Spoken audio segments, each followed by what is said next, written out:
اسرائیل کی فوج نے ایک بار پھر حماس اور حزب اللہ کو انتباہ دیا ہے۔ پڑوسی لبنان میں حزب اللہ سے کہا کہ اکسائے جانے پر وہ ترنت حملہ کرنے کے لیے تیار رہے گا۔ اسرائیلی فوج نے آگے کہا ہے کہ غزہ جنگ کے پھیلنے کے بعد سے اس نے سیریا میں ایرانی حامی لبنانی تحریک حزب اللہ سے جڑے 50 سے زیادہ اہداف ٹھکانوں کو نشانہ بنایا۔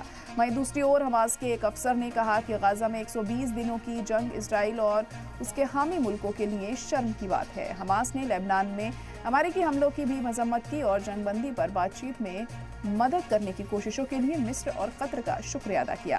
فی الحال ثالث کو جنگ کی پہلی جنگ بندی تجویز پر حماس کے جواب کا انتظار کر رہے ہیں۔ پچھلے ہفتے اسرائیل اور امریکی جاسوس سربراہوں کے ساتھ مسودہ تیار کیا گیا اور مصر اور قطر سے بات چیت کی جائے گی۔ ترکی کے قومی خفیہ ایجنسی کے سربراہ نے حماس کے سیاسی بیورو سربراہ اسماعیل ہانیہ سے ملاقات کی، جہاں قطر کی راجدھانی دوحہ میں غزہ کی موجودہ صورتحال پر چرچا کی گئی۔ دوسری طرف اسرائیل میں لگاتار نتنیاہو سرکار کے خلاف عوام سڑکوں پر اتر رہے ہیں اور مظاہرہ کر رہے ہیں۔ اسرائیلی مظاہرین غزہ میں بچے ہوئے حماس کے یرغمالیوں کی رہائی یقینی کرنے کے لیے اسرائیلی سرکار سے مانگ کی اور احتجاجی مارچ نکالا۔ اہم چوراہے پر سرکار کے خلاف ایک الگ احتجاجی مظاہرہ کیا گیا، جس میں سرکار کی پالیسیوں کے خلاف غم و غصے کا اظہار کیا گیا۔ غزہ میں جنگ بندی کی اپیل کے ساتھ ہزاروں کی تعداد میں لوگوں نے فلسطین کی حمایت میں مظاہرہ لندن میں کیا۔ کثیر تعداد میں لوگ جمع ہوئے اور اسرائیل کے مظالم کے خلاف نعرے بازی کی۔ موسم پولیس کے مطابق لگ بھگ 20,000 لوگ شہر میں مارچ کرنے کے بعد خطاب سننے کے لیے وائٹ ہال میں موجود ہوئے تھے۔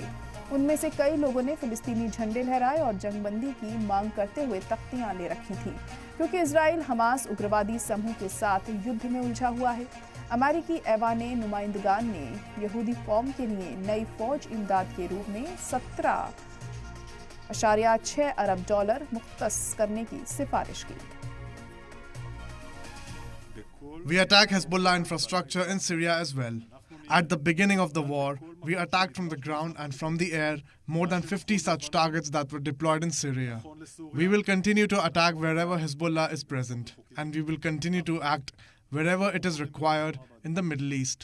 What is true for Lebanon is true for Syria, and is true for other more distant places.